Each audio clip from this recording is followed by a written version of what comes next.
hands align. In red and white they always shine. With every pass it feels divine. Arsenal's on my mind. From hybrid days to Emirates grand, each match a symphony perfectly planned. With every goal we take our stand. Arsenal's on my mind. Welcome back to another episode of Arsenal on My Mind, guys. Welcome back. Thank you again, as always. I have Spike and Come on, Arsenal! Come on, Arsenal's his name today. Welcome back, guys. Welcome back. So, I think everyone has the same thing on their mind today, right? Arsenal for sure. Mm-hmm. What color is London again? Red. Red, baby. Red. Not London is red, and we're about to paint the entire London red. Absolutely. Actually, London is red right now. So, well, I mean, why not? Chelsea's a mid-table team. Well, that's true. Tottenham is, whatever. Fulham, mid-table. Yeah. Great game. Oh, yeah. Over the weekend. Oh, yeah. I mean, wow. I mean, for us here in the U.S., that game was super early, 6 a.m. 6 a.m. But, as loyal Arsenal fans, we had to absolutely wake up and watch that. But, yeah. How you feel about that game, man? Well, I'm still buzzing. Mm-hmm. I think it was a fantastic tactics. Spot on by the gaffer. The gaffer.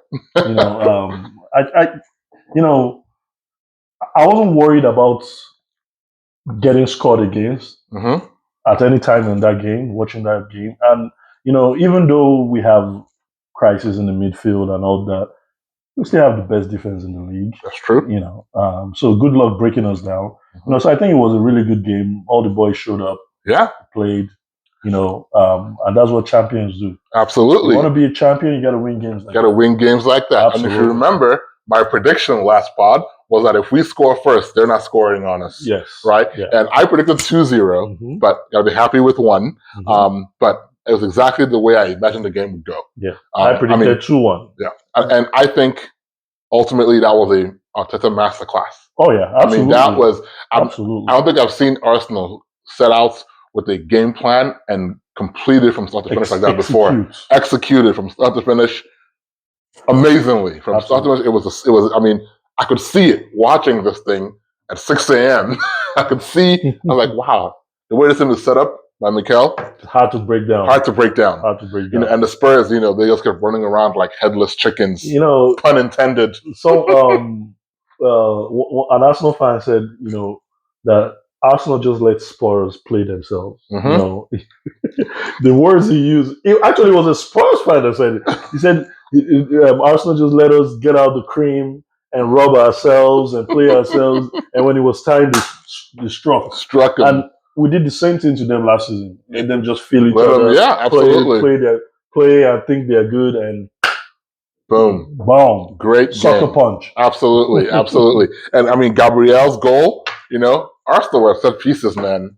Oh, yeah. I mean, I don't know. I don't think I've ever heard of or seen a team that dominates corners, particularly like we do. I mean, maybe Delap's long throwing from back in the day. Oh, I remember. But dude, it's literally a thing with Arsenal. Oh, yeah, because Arsenal actually has a set piece coach. Well, I know that. No, I know. I forgot his name, but he's popular. It will shock you to find out that a lot of clubs don't have a set piece coach. Oh, okay, fair enough. Arsenal has a set piece coach, and Walcott said something after the game.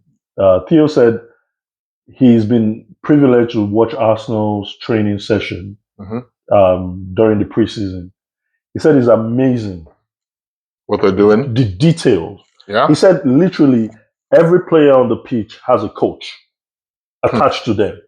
So if there were 20 players on the pitch, on the field or during the session, there were 20 coaches assigned to each player. That's how detailed Arteta is. He is. I mean, I think that was pretty evident. I don't remember when it was. I think it was around the time that we were talking about hiring him. And somebody came out and said that if you walk into his living room or his house or something, it's just filled with Pep. It was Pep to say. Yeah. I mean, that was a great execution. I would have loved another goal in that game because I wanted us to really assert our dominance. I mean, when I thinking about the game now, I mean, the biggest chance we had was Martinelli not passing that ball to Saka. Bukayo. Yeah, but other than that, I thought Martinelli played well. He did, and we both called him starting this game because I thought we needed energy. But the joker that Mikel threw in there was playing Trossard in midfield. Now, I don't know why I never thought of that, because he has I don't want to call it the temperament to play in midfield, because he's calm, he doesn't freak out. And can I say, he played really well in midfield. He played very well. None of us thought of that because we're not the coaches. That's why Arteta gets paid the big bucks, the big bucks again and again. Exactly. Trossard. I think we should just go straight into the player ratings. Okay, and just absolutely. start talking about them. Yes, sure. Do you want to go first? Or Okay, I'll go first. So, I mean, as you'd imagine, pretty solid display across the board. I've gone with some pretty standard ratings there. Raya 8. I thought he had a great game. Oh, absolutely. Again, I think Raya has impressed me this season. He has. Last season I was like, I was on the fence last season too. I gave most of the credit to the defense last season. Yep.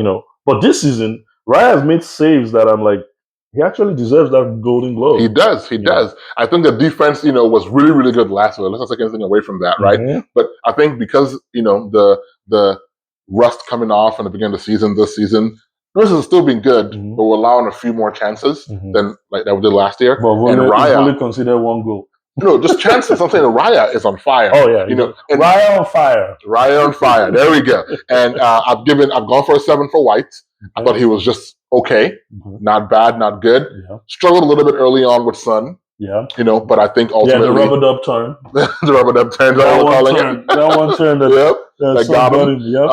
Saliba 8. I mean, he was really good. He's only an 8 because his partner scored a goal. Right, Gabriel gets a 9. But I thought Saliba was really good. I mean, he used his pace so well, and I think he's described now as he's a Rolls Royce defender. Oh, Bentley. Yeah, because they have powerful, fast engines, but they're not like a sports car. They don't resemble. This guy he knows what he's doing. I mean, I am blown away. Gabriel had an impassioned game to me. 9 for him. The goal. He was just willing to die for that game. Absolutely. Yeah. Absolutely. And I've gone for Timber as well as a 9. Okay. I thought he had a really good game. He was really good in that game.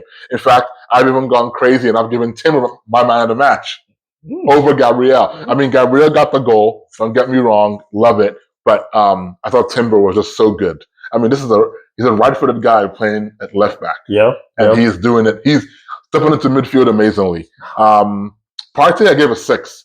I just thought he didn't have a good game in the first half. I mean, he did his job defensively. They were both there with the low blocks. They were there. But he doesn't have to get on the ball enough, in the first half. Second half, he grew into it, got better. 6 was a little bit harsh, but I think it was okay. Yeah, you have to remember that Partey was playing against a really dynamic midfield. I wouldn't call him dynamic. Well, compared to they were quick. They were quick. And Partey and Jorginho don't have wheels on them. No, I get it. For them to be able to control the midfield enough that our defense will not get bombarded, it's pretty impressive. Yeah, not bad. I gave Jorginho a 7.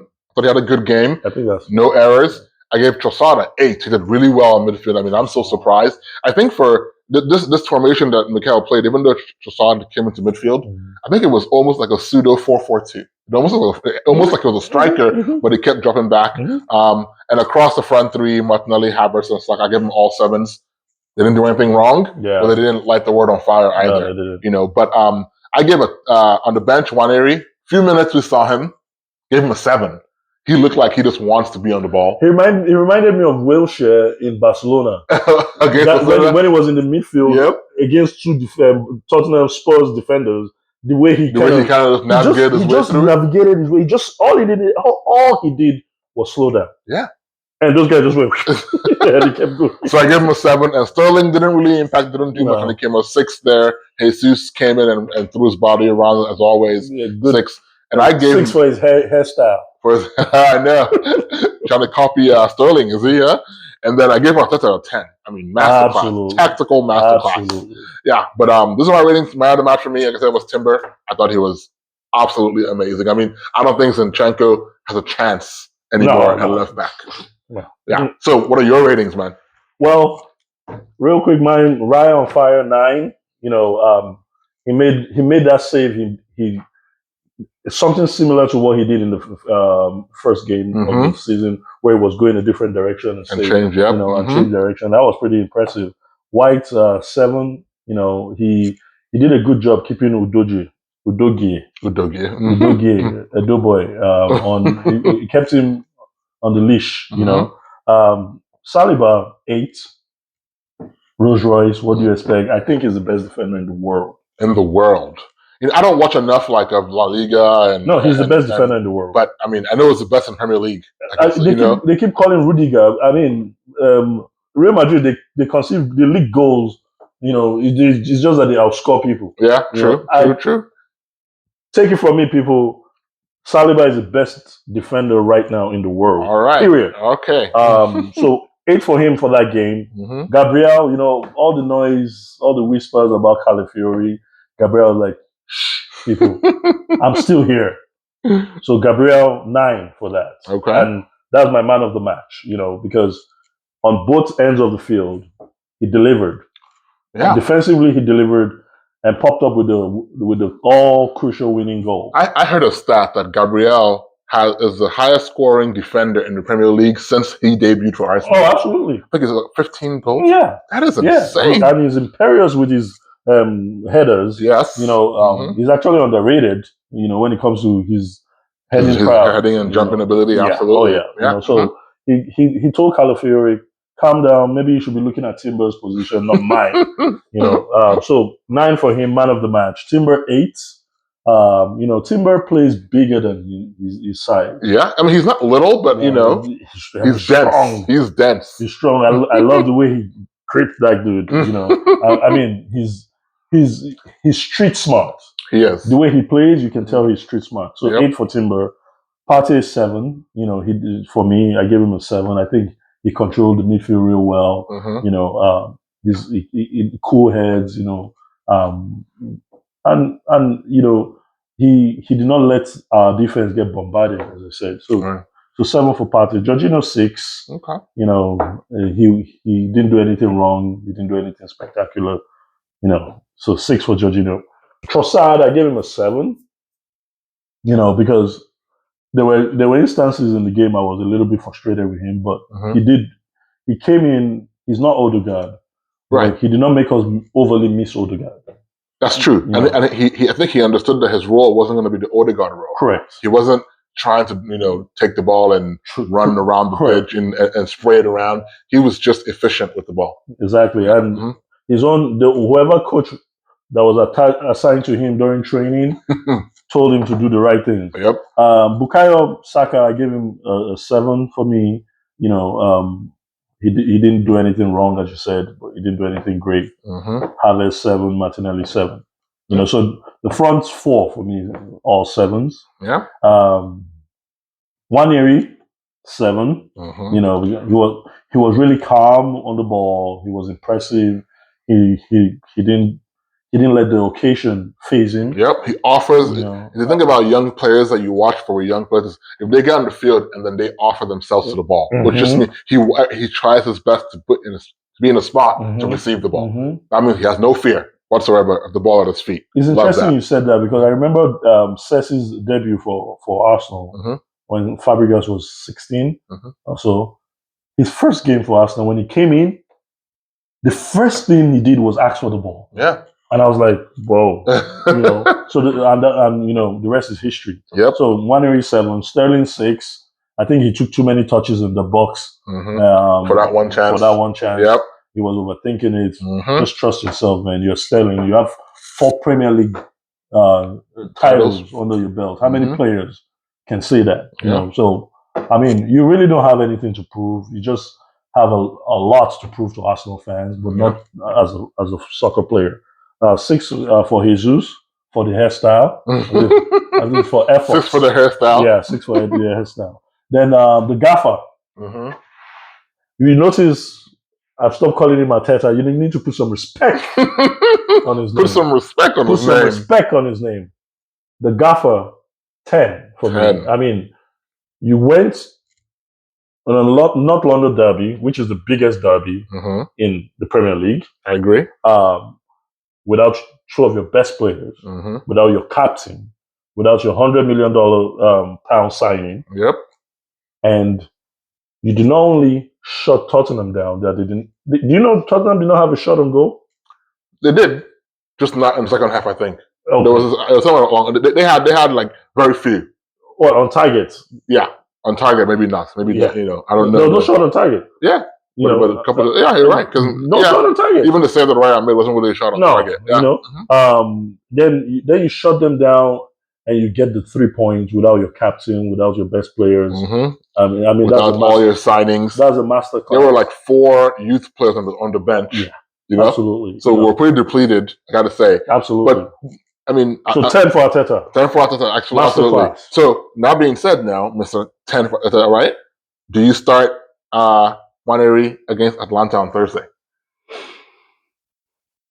Yes, I will. Yeah. And I'll tell you why. It's not because he deserves it over Trossard or anything. No, just because we need to rest Trossard and some of our key players for the weekend against City. So I would say give as much players a rest as possible, and give as much of the youngsters a chance. But that's always my issue with Mikel. He doesn't, because I don't care if we lose against Atlanta. I don't care either. But he never gives the players proper rest. I mean, to me, if I felt this way for one of our games last year in Champions League, and I feel that same way again. I don't want to even see Saka anywhere in that squad.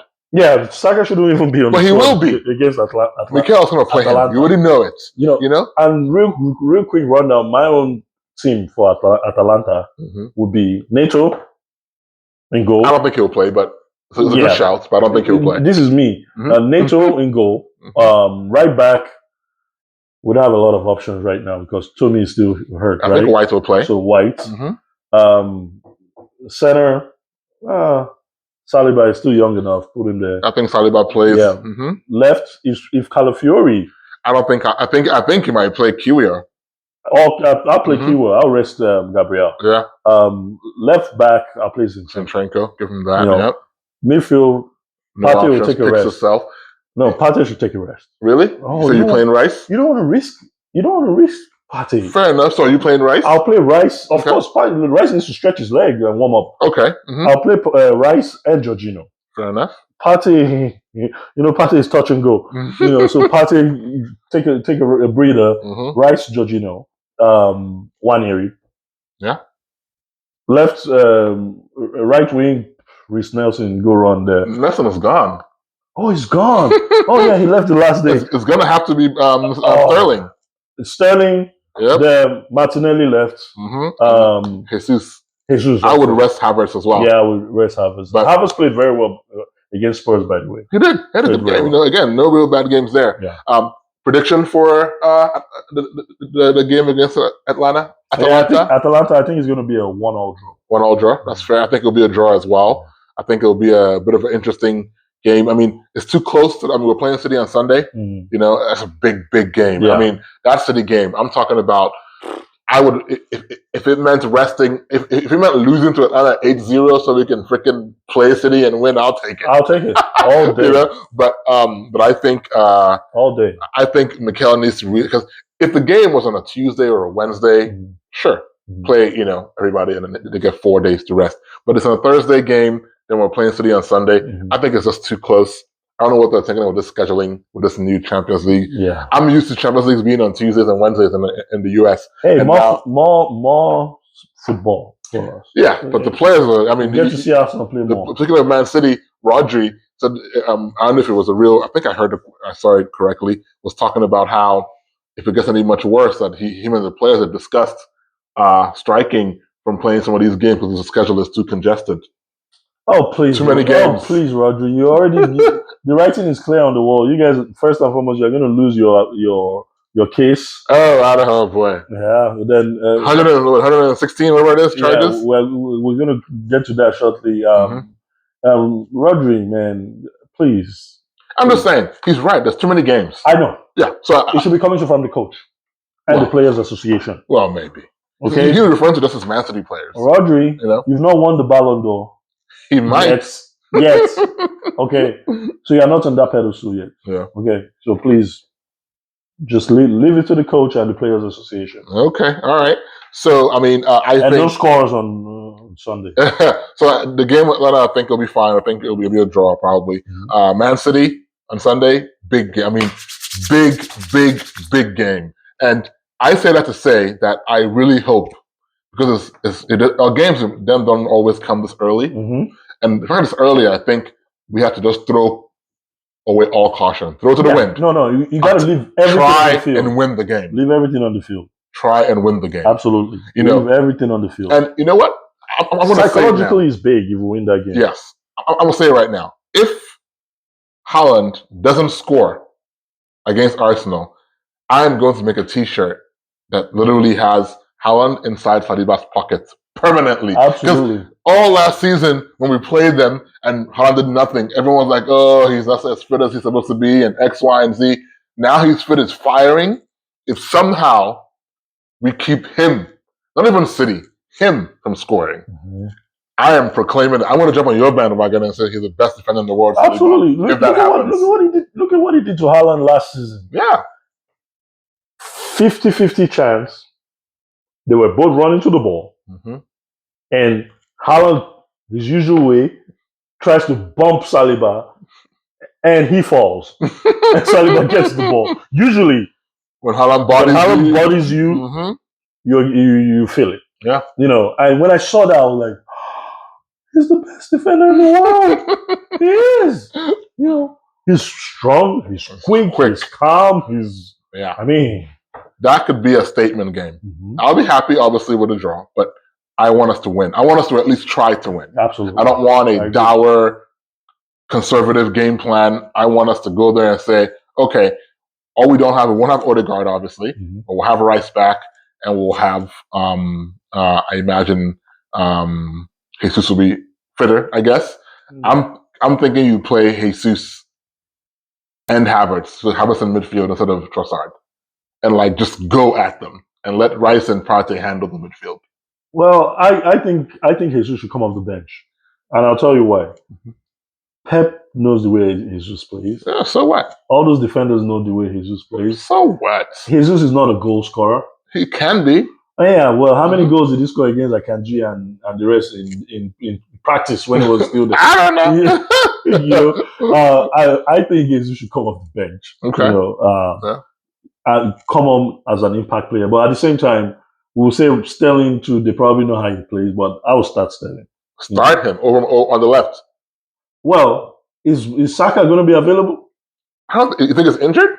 I don't think that injury is. I think he's... Maybe Arteta is playing mind games. He's been kicked, so which is why I think he doesn't play against Atlanta at all. No, he shouldn't play against Atlanta. And I think he plays against Man City. If he's playing against Man City, then Saka on the right. Yeah.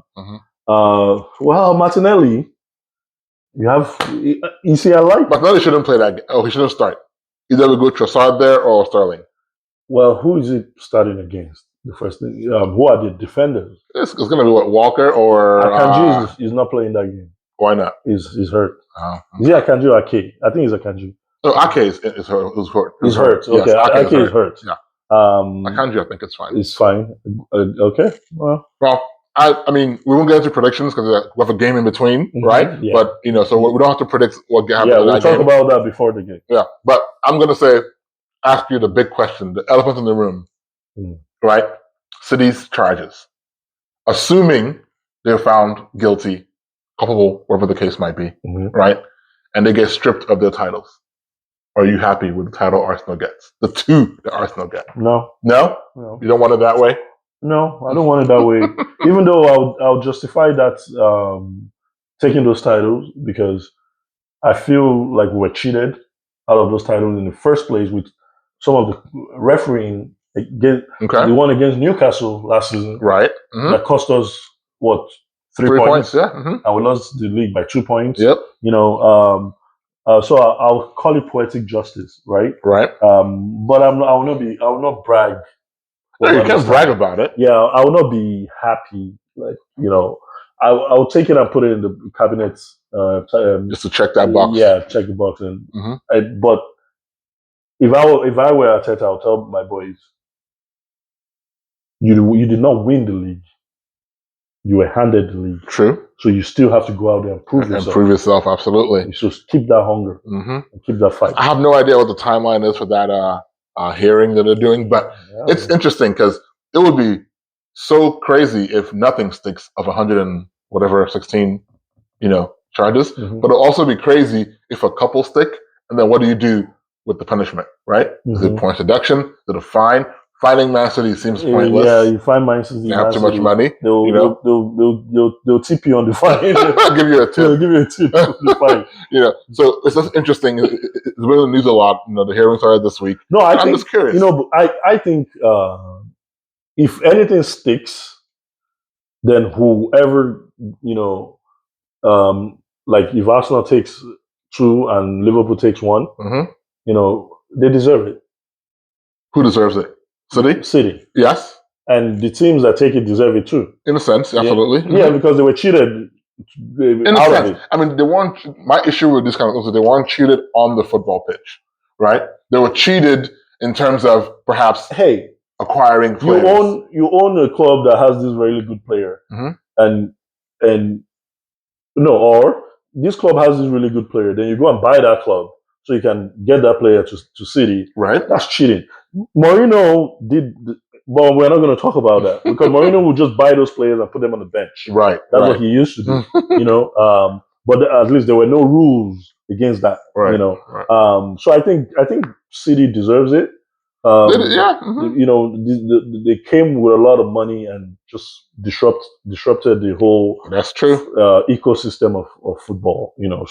So I think they deserve it. Okay. Well, I mean, if anything sticks. If anything, I'm curious how it goes. I think. I'll be happy with the title. I wouldn't care for the 2 years ago title. No. I'll care forever for the last year's. Yes. Because last year I thought we deserved it. I thought we deserved it way too. more than the other one. And I know we fell apart at the end, right? Yes. This time we ran it as close as we could, and but yeah, I mean, I'm just saying. I mean, so we can see how that turns out. A good game. I'm looking for a good game on Thursday. Hopefully, we'll see some youngsters play. Some good football. Some good football. Some youngsters play. Something to cheer about. We've played very poorly. Yeah, not really last season. Yeah, not cohesive. Yeah, So I want to see a good game at least. Some youngsters play. I want to see Waneri play. I want to see Sterling play. Yeah. And then big game. I want to see Sunday. Josh play too. Who? Josh. Who's Josh? There's a Josh. What's his name? Josh something. Sweat. Josh Sweat. Yeah, the big. I think so. He was Josh in the preseason. Yeah. I want to see him play. Yeah. So looking forward to that game. We're going to do another pod before the Man City game. So tune in for that. And again, I want to thank you guys all for watching and subscribing and liking. London is red. London is, you know what?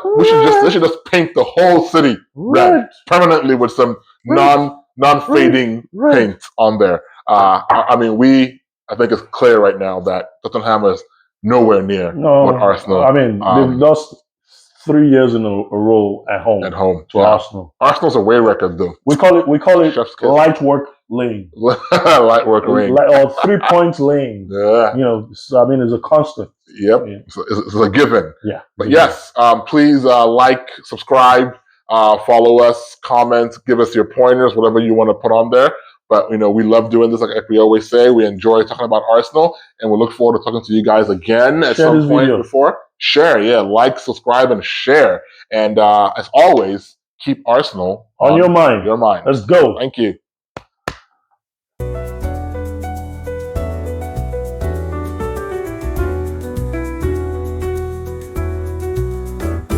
Under floodlights, the fans align. In red and white, they always shine. With every pass, it feels divine. Arsenal's on my mind. From hybrid days to Emirates grand, each match a symphony perfectly planned. With every goal we take our stand, Arsenal's on my mind. Oh Arsenal, you never fail through rain and sun, our steadfast sail.